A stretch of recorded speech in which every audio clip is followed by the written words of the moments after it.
The Wes Penra Papers. A Journey Through the Multiverse. The First Level of Learning. http://wespenry.com. Solution Section. Solution Paper Number 5, The Great Initiation. By Wes Penra, Wednesday, August 31, 2011. 1. Male versus female power. As long as we can remember, there has been a battle between male and female power. In nature, we often see the female being in charge, like is the case with bees, ants, even lions, and many other animals. There was a discussion just recently on my Facebook wall about the divine female. I can understand this concern and the need to discuss these things, because we currently live in a man's world. The top positions in society, with exceptions, are held by men, and society is based on men's needs more than women's. Many jobs, not so long ago, paid women less than men for doing the exact same job. We had something called women's liberation some decades ago, where it looked like women were trying to regain their rights and their power in a man's-dominated society, but of course, this was just another program run by the PTB number to break up the family unit, which they saw as a threat to the current order. Also, it had nothing to do with becoming equal. Instead, the movement made men out of women and didn't create a more powerful female, but a male/female, who suppressed the divine female even more by making them into men. In addition, they started blaming men for being men and attacked them instead of making peace with them. Agent provocateurs at work again. This fight is nothing new, it's been going on for thousands of years. But who was creating the separation between woman and man? That's a no-brainer. It was done by the Anunnaki, who set up this paradigm. This separation between the sexes has served them extremely well over the millennia, and still does. The Anunnaki has a great influence over our societies up to this date and are the main manipulators behind the scenes, those who run the human hybrids PTB number. It is interesting to observe that even with the manipulators behind the scenes, there is most probably a struggle with male/female dominion. The Anunnaki are evidently male-dominated, but the reptilians, whom are working together with the Anunnaki, are female-dominated, Orion queens. Still, the A.A.M.I Anunnaki are the ones in charge, that's why we see this male-dominated society. Around 5,000 years ago, 3000 BC, the male vibration came into power here on Earth. Before that, females were the dominating sex amongst humans here on Earth. Human males were manipulated by the gods to totally disassociate themselves from everything that then was in power, the matriarchal movement of females. This was a brilliant move by the Anunnaki, from their perspective, because they knew, of course, that the female stands for intuition and feelings. Men have also been carriers of feelings and intuition, but in this recent separation, they didn't bring their feeling with them, except in a much lesser degree, they lost it in the process. The schism was huge and a great conflict between males and females was played out. This was a big setup by the creator gods to feed them, keep them alive and functioning in this reality, nourishing themselves off emotional turmoil. We need to really understand that all the turmoil and chaos, conflicts, and wars, when it happens on a greater scale, is orchestrated by the PTB and ultimately the EPTB number for them to feed off. Every time we are stupid enough to fall for their little tricks, and we do it all the time, over and over again without learning, they are feeding off our energy, which is boosting them and draining us. I'm all for giving, but that's a little too much of a gift, don't you think? The best way to create these negative energies is to have the players fight against each other by feeding both sides of the conflict with lies about the other. It's been done thousands of times over the years, and it seems to almost always work. We have to boost our intelligence to a point when we see through their tactics, it's actually not that hard. So, after they had created a conflict between man and woman, the males won, and the societal structure started changing with more men in higher position. This didn't happen through a coup, but more subtly and slowly. When most of the Anunnaki left, around 2500 BC, Marduk and his cohorts stayed on Earth and continued to support the male power agenda. He did not want feelings and intuition come in his way, as it threatened his own position. The more down-to-earth, male energy there was, the more power to him. Satan knows how to lead by the formula, divide and conquer. Ultimately, the struggle between female and male power is obsolete and always was. The Prime Creator is genderless, and gender was created for biological beings to be able to reproduce and to shoot off their sexual energies out in the cosmos. If we see the creation of galaxies and stars being huge orgasmic explosions from which life eventually sprung, female and male orgasm is creation on a much grander scale than most humans realize. Orgasm is not only for our own pleasure, but has cosmic ramifications as well, something to think about and expand our consciousness around. With the view in mind that everything was genderless from the beginning and all is one, we need to start working on breaking the spell of separation that has been put on us to control us. Instead of fighting and arguing about which gender is the most powerful, we need to concentrate on bringing up both sides within ourselves. Females need to develop the male energies inside of them, and men need to bring out the female side. This doesn't mean that men should start acting like women and vice versa. This has to do with wisdom and balance. A male can still stay masculine while opening their heart chakras and let feelings and intuition guide them more in life. This, in fact, can be pretty manly. Women can still be women and keep their female energy but still bring out the male part inside of them. Once we're able to do this comfortably, there will be no more struggle on this issue, and both men and women can equally use both masculine and feminine energies to enhance their spiritual and biological development. The struggle we have as a species with this issue is nothing more than the struggle we have with understanding our own inner conflict of our own masculine and feminine attributes. So, as always, the conflict needs to be resolved not by looking outside of ourselves, but to the inside. Men have often been taught that they should not show feelings, that it's girly or feminine, when in fact it's the most masculine thing we can do, and besides that, it's the only way for us to evolve from here on. When we don't feel, we don't value life. Unfortunately, the female gave up her intuition when she signed up to the patriarchal movement, and so no one won. I'm going to speak in generalities here for a moment, but men these days are very stuck in the second chakra and think with their genitals, while women are stuck in their throat chakra, from being quiet about their feelings and intuition. This has been so for thousands of years and is another important change we need to make.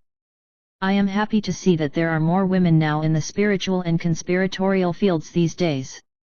When I started posting articles on the internet 13 years ago, these fields were dominated by males. There were females too, but sort of in the background. The heavy-weighing researchers, as they were perceived, were more often than not, men. Then females started coming forth in the spiritual field, and that was extremely refreshing, because I could see that these women, when they were genuine, had once again opened up their feeling centers and their throat chakras, they were becoming whole. There is still difficult to find women in the conspiratorial field, but I think it's coming. This field brings out male energies.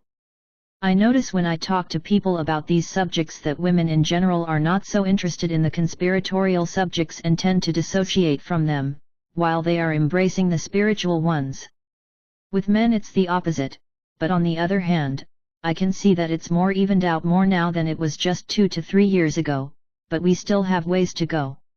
What I think is important to remember, though, is that both the female and the male are equally important to have balance. Both sexes are needed to bring life to the planet. Even if a woman is getting impregnated artificially, it's still male sperm. Ultimately, I am not talking about the relationship between women and men, but to bring out both the feminine and masculine in ourselves, whether we are males or females. But before we can successfully do that, we need to acknowledge and embrace these energies in each other as well. When we have done that, there should be no problem to bring it out from inside. However, I don't think we need to complete one before the other. My own experience is, and I believe I have accomplished this, that you start on one end and the other begins to develop as well, until you feel the balance inside yourself between male and female. For a man to bring up the female energies is something fantastic. Without it, I wouldn't be able to write a word in this paper. most of it is written with female energies, because I am using intuition and emotions to write it, and I am connecting with my higher self, Oversoul, which is mostly done by the female side. Being able to naturally feel compassion, receptivity for other people's needs and feelings, increased creativity and nourishment is wonderful. When the female part of yourself is opening up, you feel more whole and happier in general, because there was a part of you which was suppressed that is now let free. The same thing goes for women who embrace their male part. If we look at gay men, they are often opposites in their romantic relationships with other men. We have one person who is very feminine, sometimes much more so than women are, and is stuck in the female energies and can't connect well with his own male energies. The other gay partner is often different. He is more masculine, and sometimes it's even hard to tell that he is gay. He is stuck in male energy, and the two are each other's extremes and try to balance each other out. The same goes for gay women. We have a masculine woman, more dominant, and a very feminine counterpart. Women often like gay men, the ones who have opened up their feminine side, and have them as friends, because they feel they can talk to them about female things. They even ask them for advice regarding which man they should date and how they should do it. This tells us something about us men who are not gay. We need to open up our feeling centers and get balanced. Then, unfortunately, we have the Bible story which also promotes men before women, the male for the female. First of all, God is male, and He created woman out of Adam's rib, which means man came first and woman was his delivery. It's pretty much the opposite from what we see happen with our own eyes, isn't it? We don't see males giving birth to babies, it's the other way around. But the people described in Genesis were very patriarchal, and so was the Sumerian society, from where the forerunner to the Bible was written. And now we know that God was in reality an Anunnaki extraterrestrial, the Enlil/Namur. This was a very male-oriented God, obviously, and so was his society. This affected all humans who listened to him, as above, so below. The Bible, and other so-called holy scriptures have certainly helped bringing the man-dominated society on. This makes it hard for men to embrace their female side. Men rarely have an example from men in their childhood. They are raised with the old idea how a man should be, and although a male baby always has both sexes in balance, we start emphasizing the male part in a male baby right away and do not acknowledge the female side and vice versa. This creates an unbalanced child. It doesn't mean we should dress a male baby in female clothes, of course. I am talking about letting him always show his feelings without thinking that it's girly. You see, you don't even have to tell him it's girly, because babies and little kids are quite psychic and will pick up on your emotions. So if you think he is girly when he talks about how he feels, he will pick up on that and shut down his feeling centers, just like the majority of men have done today. And those who haven't often keep their feelings to themselves. Very few are open and talk freely about them, because they know that people, read men, will be afraid and uncomfortable. They fear that if this person continues, they too have to meet his conversation by open up their heart chakra. This is scary for many men, but it's a fresh breeze when someone is brave enough to do this. We are marrying a partner of the opposite sex. Even if you're gay, you often relate to someone who has the opposite sexual energies, so we feel that we can become more whole, or at least that was the original intention a long time ago, but these days we often marry to fill a more egotistical need that we hope the partner can help filling. Now it's time to marry our twin flame inside as well. When we do, we can find a life partner that is whole as well, and we don't choose them because we need them to achieve a hole in ourselves that they never can fill. We choose a partner we can grow equality together with, and this is a huge difference. In the extension, most people will find that the constitution of marriage becomes obsolete, and the rules and regulations therein are not fitting the new way of being. This can be hard to wrap our heads around, because marriage is such an imprinted part of our programming, and it bonds people. It has worked well over the millennia, but it's going to feel natural in the future to change this constitution. There will be much better ways to bond. Some people will probably get upset over this statement, but I would suggest that after you've read it and feel upset over it, Just let it go for now and follow your path, as always, and see what the future brings. Nothing will be enforced on you. If it's right, it'll come naturally. Most people in this world are trying to adjust themselves so that they can be loved by others and prove that they are worthy to be loved. This is a huge misconception, and this is not why we're here. We are here to learn how to love ourselves. Once we have accomplished this, we can love others, unconditionally, and others, who have done the same thing, can love you back unconditionally, too. Still, you will find that by loving all and everything around you, you will help raising the frequency of everybody else, except those who aim in the other direction. Another misconception is that you always have to do what other people expect from you. If they ask you to build a house for them when you really have no obvious way of doing so with everything else going on in your life, it's okay to say no. The greatest help you can be to mankind is to develop your internet, your inner self, inner network. To become that candle in the dark, or the lighthouse in the night, which inspires other lighthouses to lighten up. This is service to others in its finest form. The task I am presenting here above is a very difficult one. It may sound easy, but in a world in darkness, it's hard to find this spark inside yourself which will trigger your mission to self-exploration. To master self-love, and I am not speaking of egotistic love here, which is putting yourself above others, and keep the frequency is one of the most difficult things you can do, and still it needs to be done. You will find that it's not possible to always be able to hold the frequency at all times, but when your frequency field decreases, you may want to get it back up again as soon as possible, and this is the test. Can you do it? Can you take what you learn and not just keep it inside of you as information, but also live it on a daily basis when you meet with other people? This is a big part of your initiation, if not the biggest, here on Earth. And again, remember that Source, with whom we are all connected, is genderless. Duality only exists in 4 space/time, but is necessary for this reality to work. Creating equilibrium between the sexes is therefore a goal. 1.1 More on Game Masters, Master Numbers, and Divine Female Energy. Take the last 2 digits of your birth year, then add that to the age you're going to be, or became, this year, in 2011, and it comes up to 111. So, for example, if you were born in 1981, you add 81 plus 30, your age, equals 111.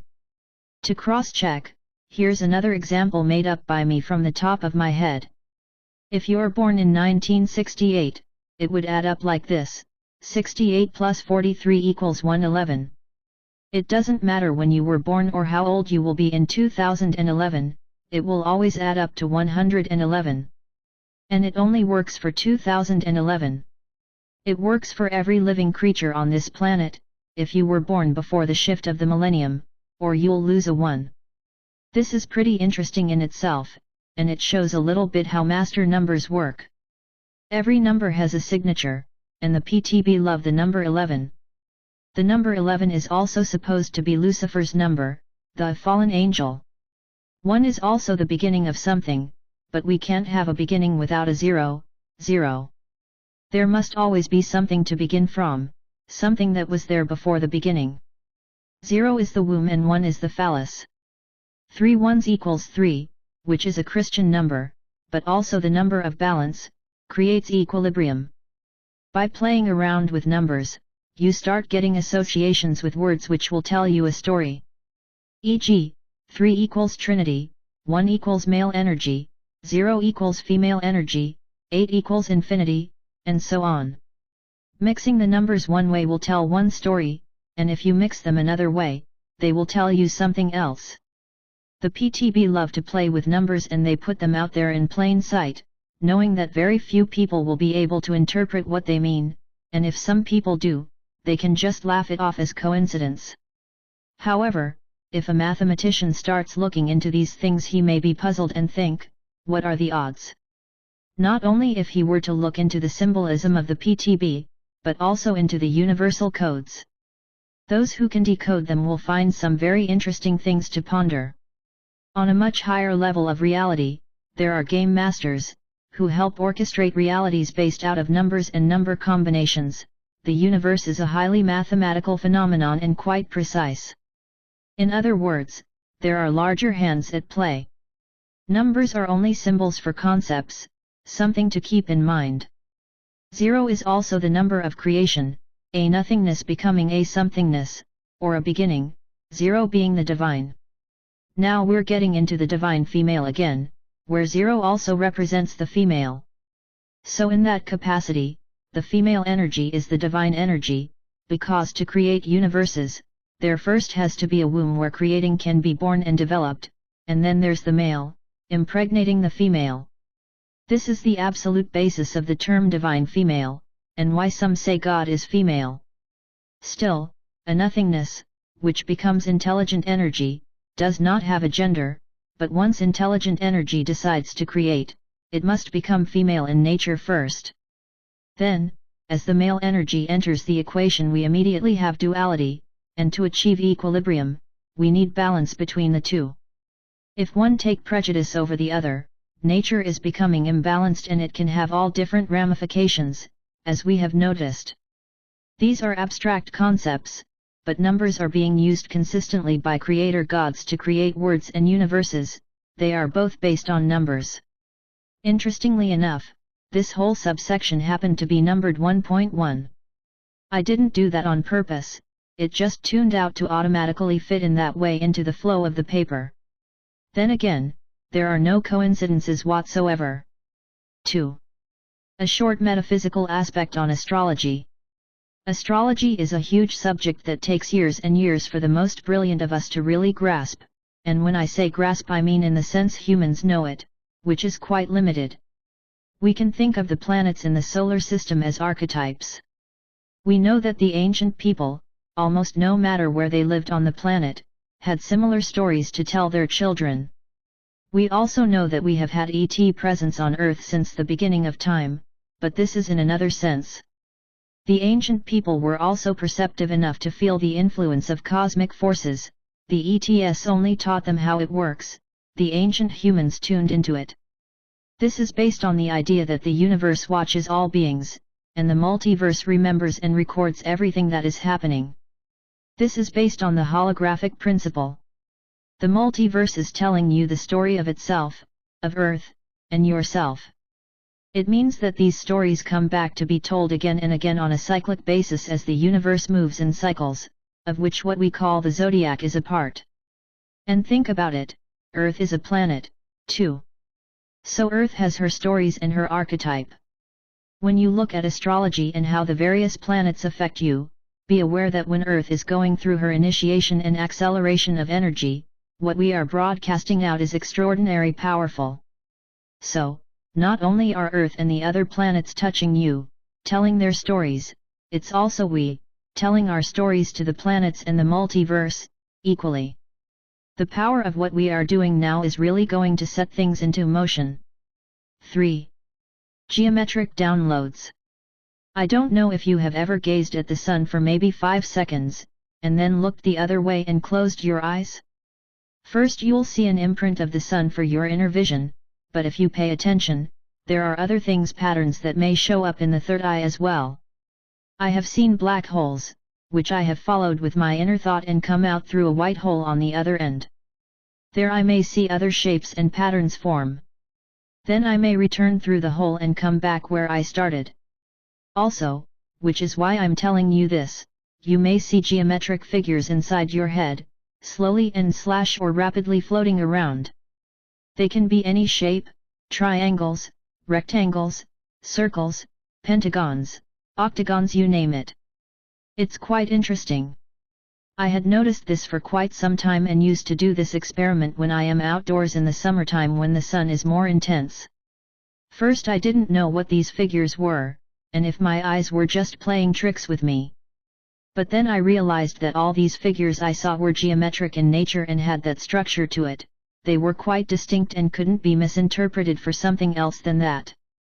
A while ago, when I picked up Barbara Marciniak's book, Bringers of the Dawn, I found the answers right there. The Pleiadians are explaining to us in that book exactly what I experienced. The sun, as we have discussed a few times in the papers, is downloading information into our biological beings, our biokind, most intensely through gamma rays. This information is encoded and will be decoded in our DNA, so if I look at these figures I have seen with my third eye, I can't interpret or decode them with my logical mind. What the sun is transmitting is the language of light, and humans have 144,000 seals of energy that will be infused within our beings, eventually. At this point, the body can only hold 12 seals, the rest will come much, much later, and not in this lifetime, with this body. First of all, this mutation, which includes the reactivation of the 12-strand DNA, can be achieved by any human being on this planet so long as they are willing to walk the walk and don't give up halfway, or before they've even started. When we evolve, one of the first things we become aware of is who we are. We realize without any doubt that we are cosmic beings and a part of something much bigger, something so vast that it contains everything there is, from the smallest nanoparticle to the largest galaxy and universe. We realize that we are pure consciousness in a body and that we are immortal as a being and a part of God, and therefore, we, all together, and alone, are God. Next, or somewhere down the line, we will understand that this universe, and other universes as well, are seeded by cosmic beings, working in close connection with the Prime Creator, and many of these cosmic beings are pure intelligent energy that can take any shape and form. However, some of these cosmic founders are also physical in nature, but interdimensional at the same time. This energy, which goes under many names, the founders and the tribes of light are the two names I've used most in these papers. It's when we call upon this energy that we will be implanted with the geometric forms. How do you do that? Well, if you read this and are even remotely on the same path, this process has already started. Somewhere in the recent past you must have made a decision that you want to evolve and learn more about yourself and how the universe works. When you did, you called upon them, and they answered. Below I will mention the different geometric figures which the Pleiadians tell us are going to be implanted in us as we evolve, and explain a little bit about some of them. They are not in any particular order. One geometric shape that will be implanted in us is the pyramid. The pyramid is an extremely powerful symbol/geometric figure, and throughout the universe it represents unity of consciousness. It is very difficult to create in its many facets, and is a structure of perfection. When built on a planet as huge monuments, it collects energy from the planet and sends it outward, out into cosmos. The scholars, who have been puzzled about why the Great Pyramids on Earth are pointing directly towards a particular star, or star system, would have the answer right here. Earth energy is collected and sent out in cosmos towards the star system from which the beings who created them belonged. Then we have the spiral, which will be implanted as well. It's a loved and frequently used symbol here on Earth as a representation of communicating many different ideas. Spiral is a cosmic symbol of highest importance. Look at the spiral galaxies. Planetary bodies, both stars and planet, rotate around themselves while orbiting something more powerful. The parallel lines.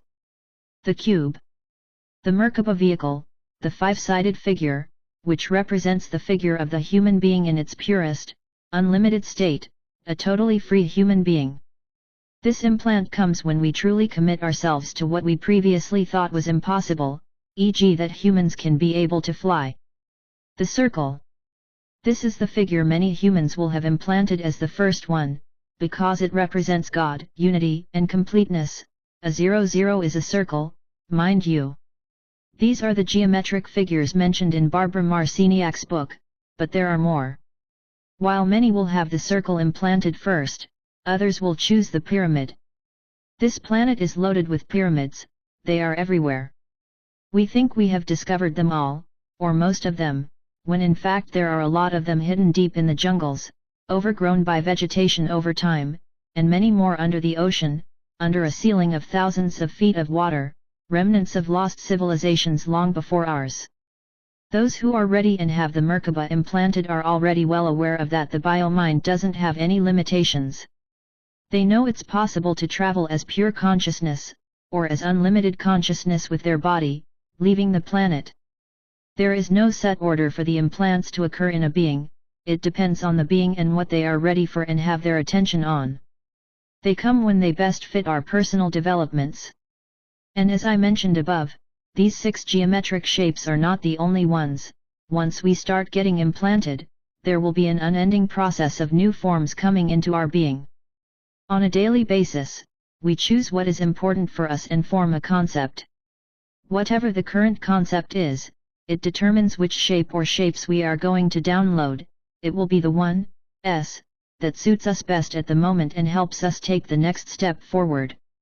If you want to know which forms you have been implanted with, think about which forms you dream about, if any, or when you think about shapes and forms, which one comes up first? Which one is biggest? The cells in the body contain the total history of this universe. However, the trick is to be able to go within yourself and then go outside of yourself and see that they are one and the same. The spiral is a basic form, not only in this physical universe, galaxies, but also interdimensionally. You can explore the spiral and it takes you to virtually endless dimensions. Even the DNA has the shape of the spiral. Spirals are all around you, visible or invisible, and the language of light rides upon the light-encoded filaments that also descend in spiral form. The Pleiadians say, these language of light geometrical shapes and forms are collections of experiences of individuals who have incarnated on this planet, defied the human laws, awakened themselves to high abilities and then manifested themselves as language and geometric components. Once these energies existed as men and women on this planet. They have evolved themselves into geometric symbols, and they exist in their sphere of activity just like you exist in your body. These entities exist in a language system or a geometric system. 3.1 Crop circles and geometrical figures. Crop circles don't need any deeper explanation. We all know what they are and how they mysteriously show up on the fields, prominently so in Great Britain, where I think it all started. First, we need to remember that Great Britain was once the northeastern peninsula of Atlantis on its height of power. And that part of it has a lot of hidden history, ley lines, and energy grids. Many of the crop circles are imitations of real, alien crop circles, and the man-made ones are done by the military complex, who have studied the real thing and learned how to copy them. Still, they can't do it as sophisticatedly as those not from here. More importantly, they don't carry the divine message.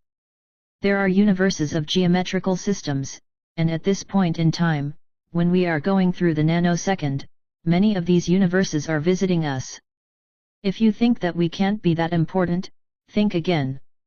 What we are going through, the initiation, is an enormous thing for beings of many dimensions, in this universe and beyond. The genuine crop circles are often created in geometrical shapes.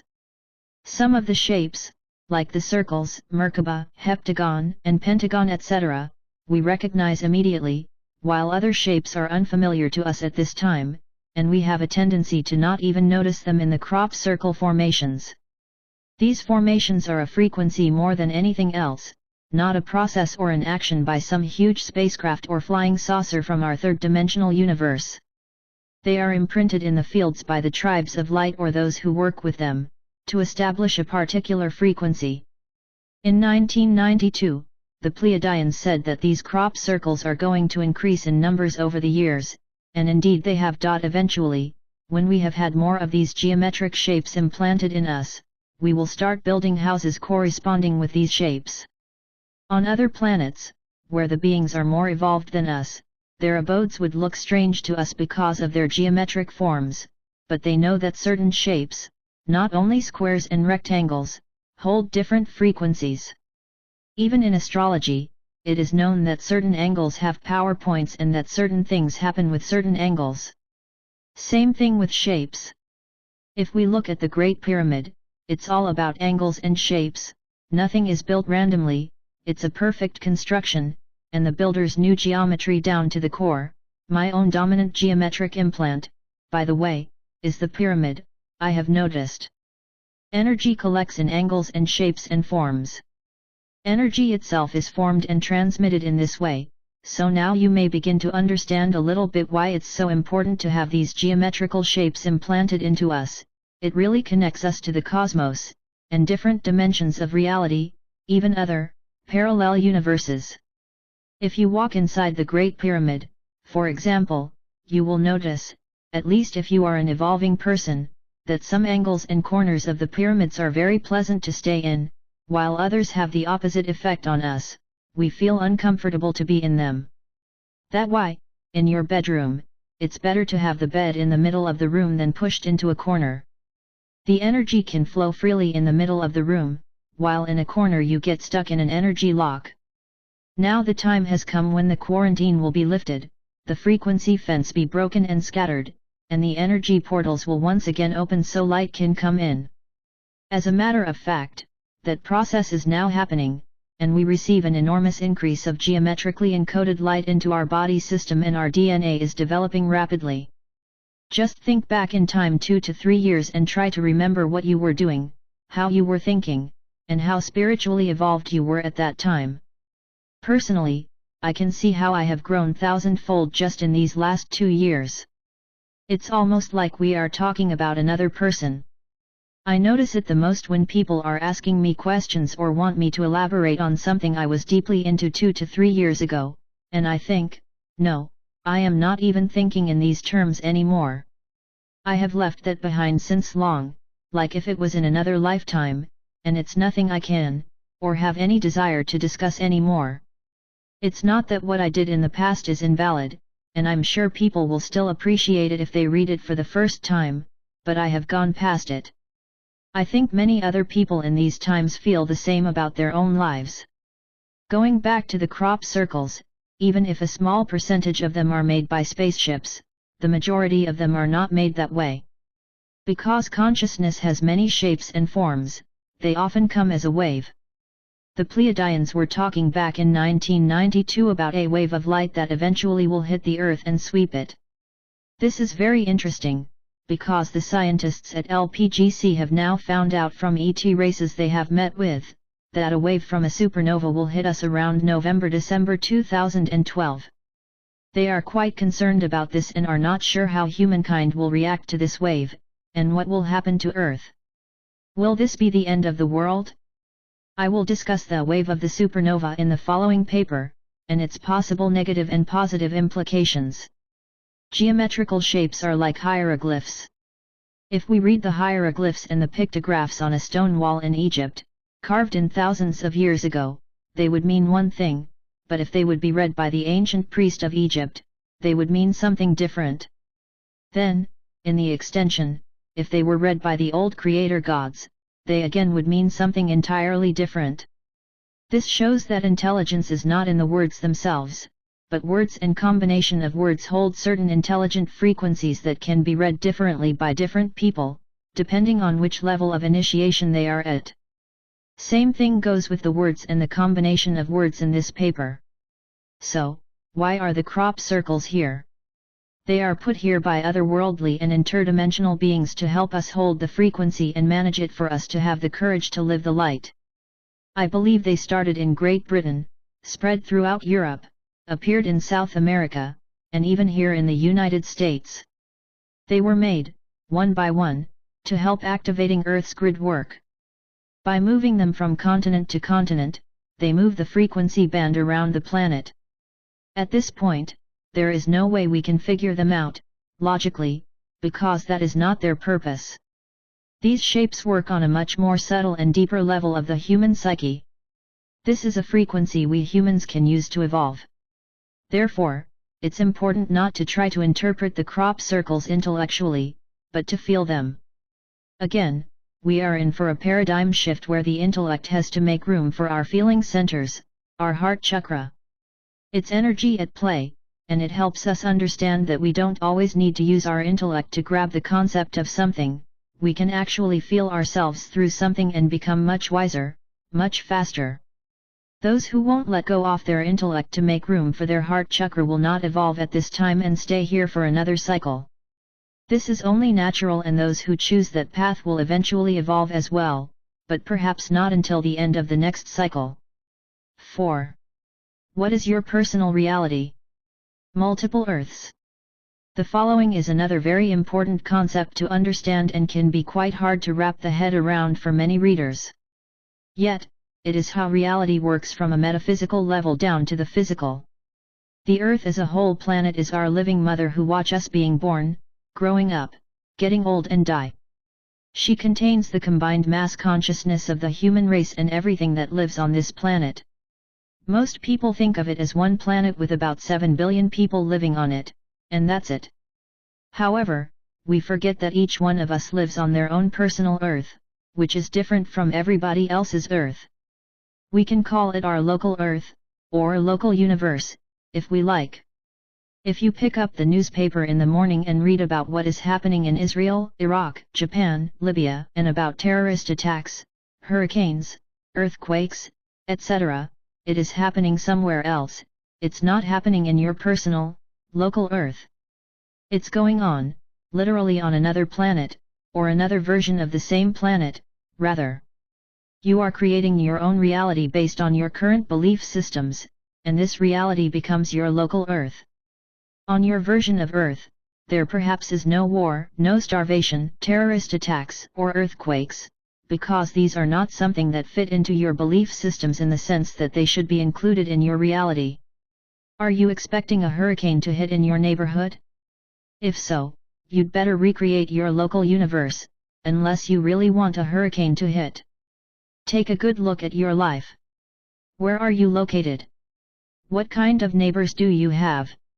Do you live in a house, apartment, in an RV, in a war zone, in a part of the city where street gangs are ruling? What kind of job do you have? How is your environment? Nature? Big city? Is your life stressful?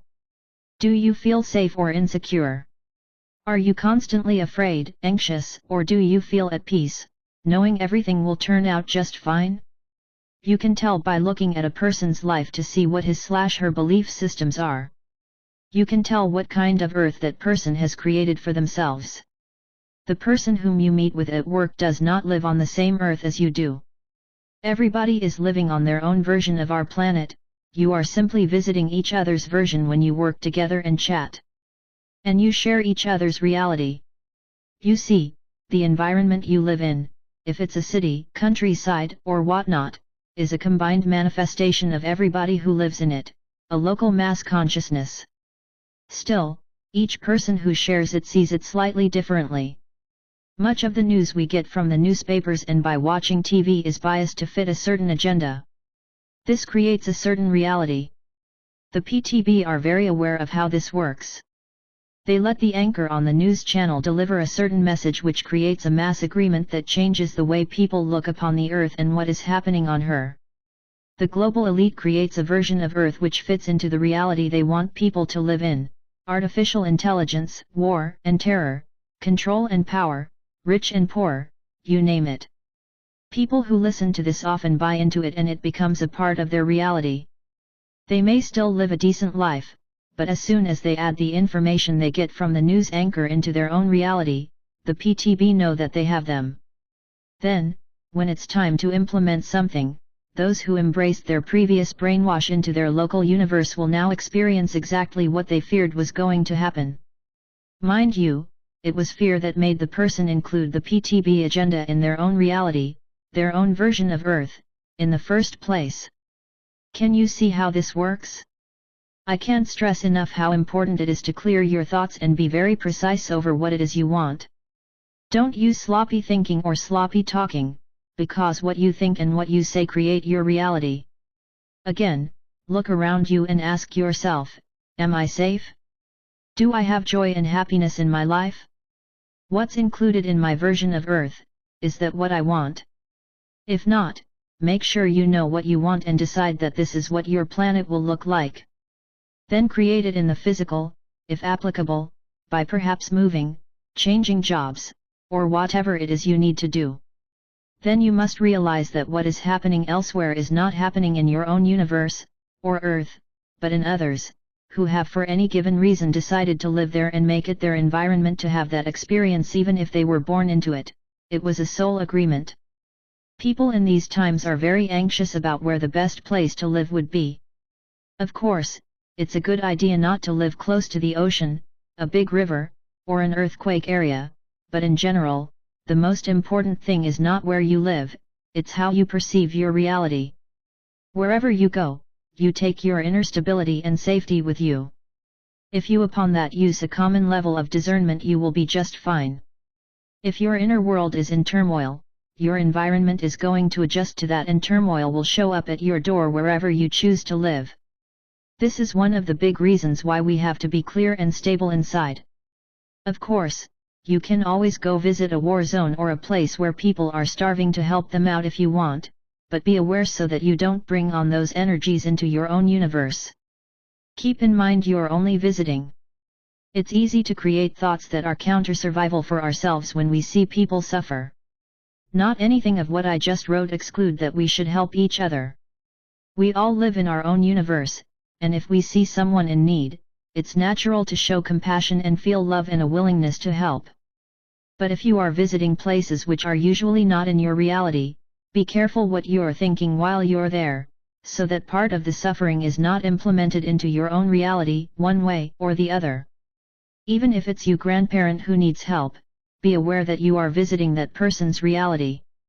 Do whatever you can to help, but when you leave, you are returning to your own planet.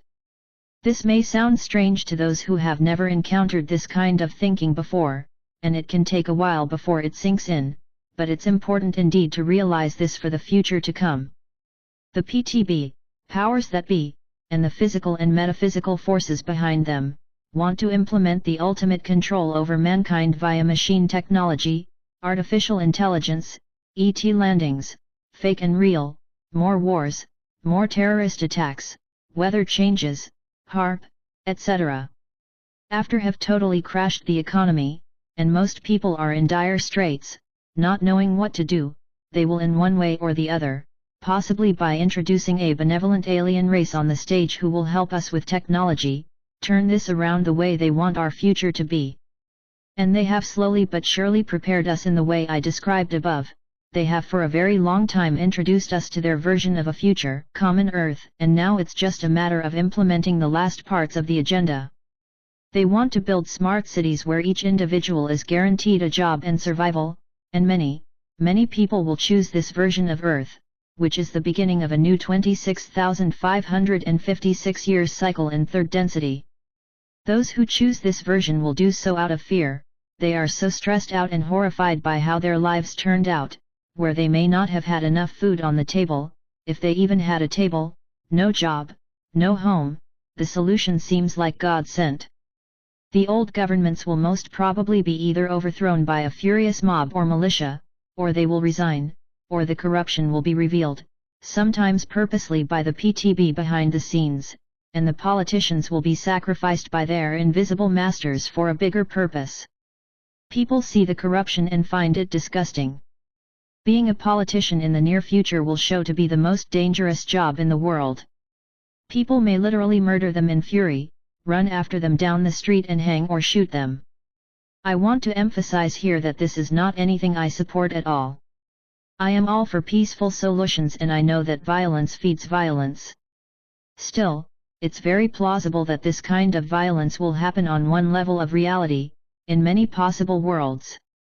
When the corruption within governments is totally in the open, and this process has already started, many politicians have already been exposed, and there is no government anymore, or it's very reduced in numbers, the alien card could be played out. An alien race is landing and giving us the solution. They will tell us they come in peace and will give us the technology needed to build a new, sustainable society. This may be when the smart cities take on their real identity. This is just one version of what could happen.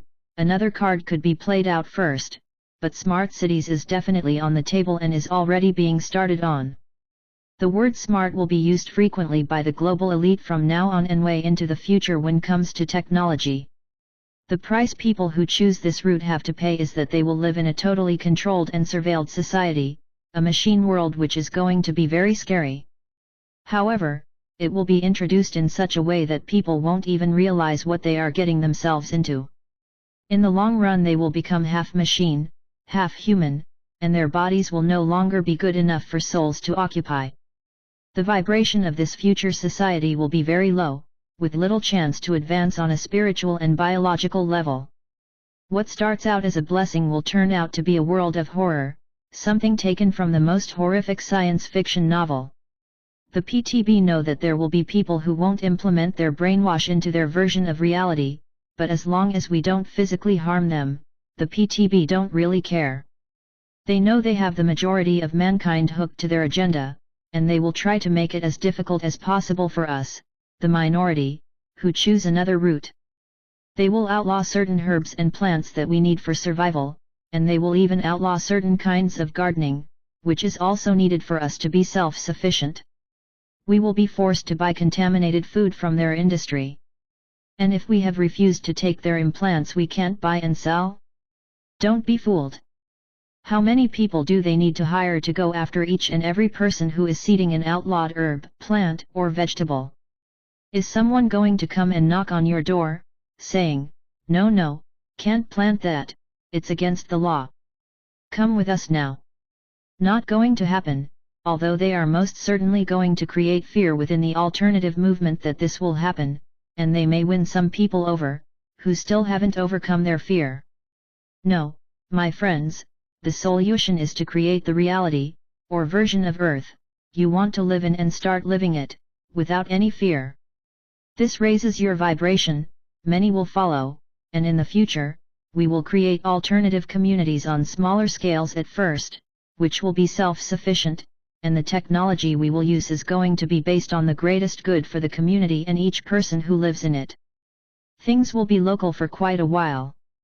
We are all going to need to use our skills to contribute to the community, but the difference between communities in the future and many communities in the past is that we now have a greater knowledge of what is going on around us, and the frequency/vibration of the people with similar ideas are much higher in general than of those in the past. Eventually, when we have created the reality we want, there will be a metaphysical split of the earth, where we will evolve into a less dense reality, which we call the fourth density. The machine world Earth will split off and continue another cycle in 3D. The first thing we all need to realize, and I say it again, is that we are run by forces who feed on fear. Fear nurtures those in power and it creates obedience. Nothing is going to change to the better for anybody, until they recognize that they have been manipulated and that this is just the beginning. The fork in the road is glaring at us, two big signs: follow us, fear us, and be slaves in hell. Or fear not and be free. Still, in spite of the red, flashing signs, a majority of the population will choose the road to slavery once again. What is there to control if there is no one who is afraid? How can you control someone who is absolutely fearless? The solution is so simple that it's silly. Fear not and you are free. Still, I'm writing hundreds upon hundreds of pages just to say these 6 words, knowing that if that would be all I said, hardly anybody would understand. It's too simple. It's sad, but true. If you're fearless, the PTB can threaten you with anything they want, and their threats just fall off like water on a goose. The PTB know this, and they know that their power depends solely on keeping people ignorant so they can fear what they don't understand and thus can be controlled. They are hanging on to a rope that can break any time, but still they are confident and arrogant. How come? Easy. If people only knew how easily we are manipulated by reading newspapers, watching TV, and listening to politicians reading scripts, even when we think we're not. It's a piece of cake to lead the sheep wherever they want us to go, whether the sheep are 70 in quantity or 7 billion. It's so incredibly easy, and we have been stupefied to fall for it for so long that they can do it to us in their sleep. They create our collective reality through media, over which they have total control, and I'm talking mostly mainstream media now. They want to change the way of thinking of a whole population overnight? Simple, to the brink of boredom. Just change the script on CNN and the whole world changes their reality. We need to realize this. Don't listen to anything they are saying and instead create your own local universe on your own local earth, the way you want your life to be for you. Raise your vibration and help others do the same. I wish everybody could finally realize that everything that comes out of the mouths or the word processors of the politicians or the media is dung and only suits their agenda, which they want to pull us all into. It saddens me to see how so many people sit before their TV screens and watch the news, thinking they learn something. Even though I know everyone is on their private journey, it is still grieving me, because we could all so easily become free in a blink of an eye. But that's not the destiny of mankind at this time. My mission is to at least make as many people as possible aware of what we're sitting in, and it doesn't smell good, and that's all I can do. I am going to where freedom is, at any cost.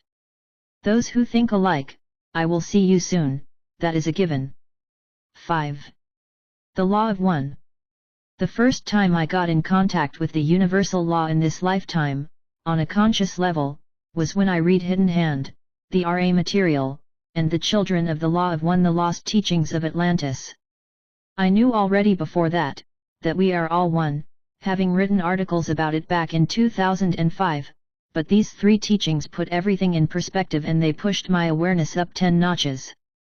The Law of One is, as the term indicates, a statement that everything is one and that everything is created by, and connected with, the Prime Creator. So how is this different from the Christian faith, for example? In Christianity we are also created by a one Creator, a Prime Creator, or God. There are lots of differences, actually, and Christians who are fundamental in nature know the difference. In Christianity, we were created by Jehovah, YHVH, Yahweh, in His image, but we are not connected to Him as being part of Him.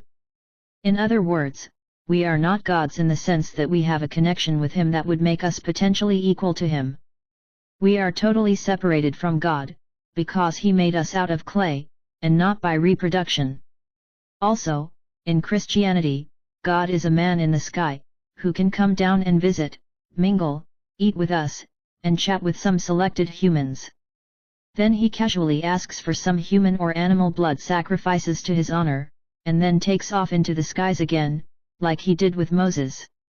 Law of One in Christianity would mean the law of God, do as I say or succumb, fear me or go to hell. The real law of One is as ancient as the universes of existence. It's the law of omnipresence in all life, and it is the supreme law over all laws in all dimensions and densities. We are all one. All beings, and everything in existence in any universe exists within and of the Prime Creator, which is all that island. When one is harmed, all are harmed, and when one is helped, everybody is healed. Hence, in the name of who I am, and I am one with all, I ask that only that which is the highest good of all concerned happen here and now and through all time and space. I give thanks that this is done.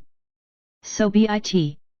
The above is the very powerful beginning of a short YouTube video dedicated to the Law of One. By understanding its dynamics, we can use it either for good or bad, equally. There is no personal God who is going to punish you if you do horrible things, there is no hell, and on the other side of the coin, there is no personal God who will reward you with heaven if you are good, either. There is karma, which will put things in balance and help you grow, but you yourself create your now and your future, and you create your own rewards and punishments. The video continues with a quotation. I can do no other than be reverent before everything that is called life. I can do no other than to have compassion for all that is called life. That is the beginning and foundation of all ethics. Albert Schweitzer, 1875–1965, theologian, organist, philosopher, physician, and medical missionary. The Law of One was strictly applied back in the early Atlantis and Lemurian days, before the kingdom was divided into 2 camps, those who practiced the Law of One and those who practiced the Law of Belial. The latter were the great manipulators, where have we heard that before, and pretended to be very ethical, compassionate and well-intended, but were nothing but. They finally took over Atlantis from the practitioners of the Law of One. However, there were survivors after the Great Flood swept over Atlantis and other continents of Earth. Some fled through portals to the inner Earth where they lived for thousands of years, and some of them live there still. Others eventually came back up to the surface again, and some of them are the Native American Indians. It's devastating to see how the Belians, the white people of Europe, once again invaded the land of the children of the Law of One, native Indians, and in their evil almost wiped out the whole Indian population in today's United States and Canada. By doing that, much wisdom and knowledge disappeared.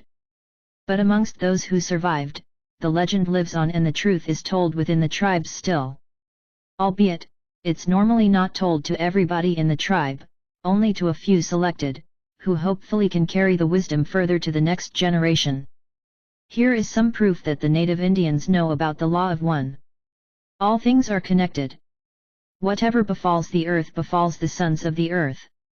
Man did not weave the web of life, he is only a strand in it.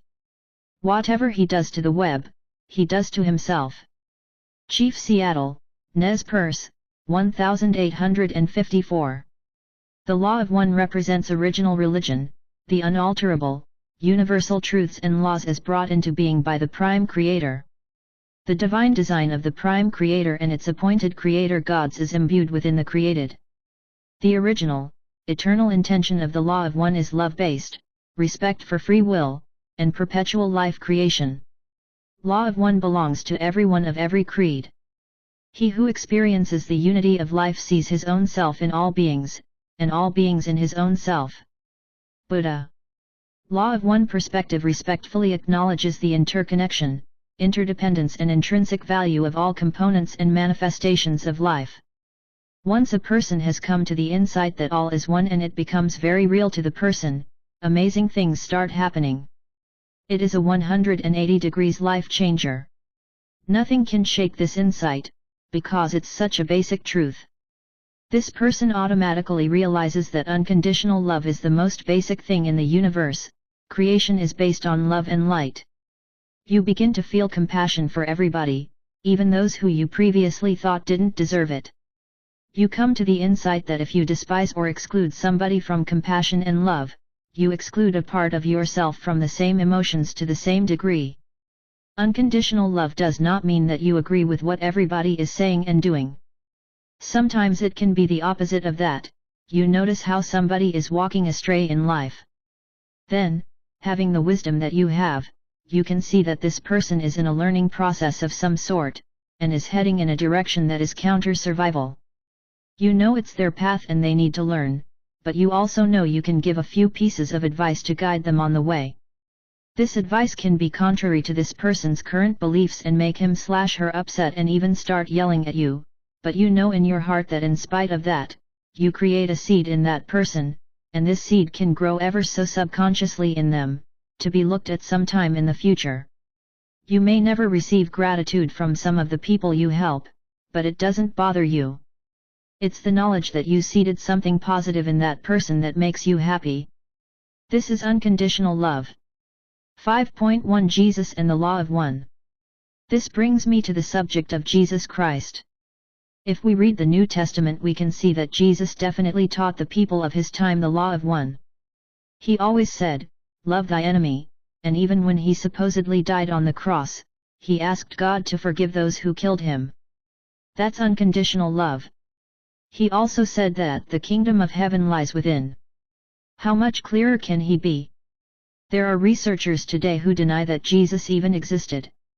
They refer back to Mithra, Osiris, and Horus, Krishna and others, and say that all these mythological beings were all born on winter solstice, and were crucified. Thus, Jesus is just a myth too, created by the PTB to have someone to worship. In fact, none of these entities ever existed.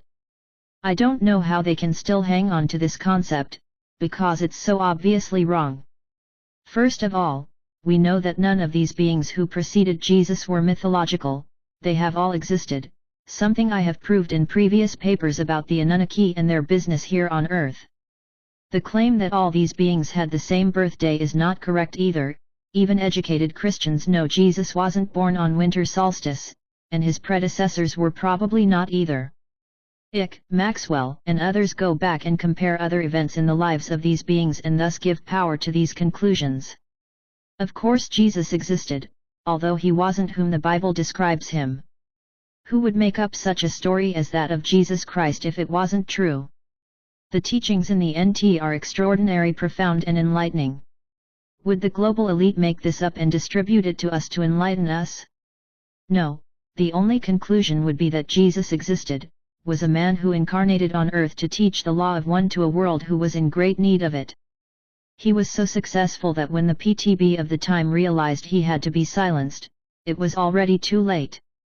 Too many people had already taken his teachings to heart.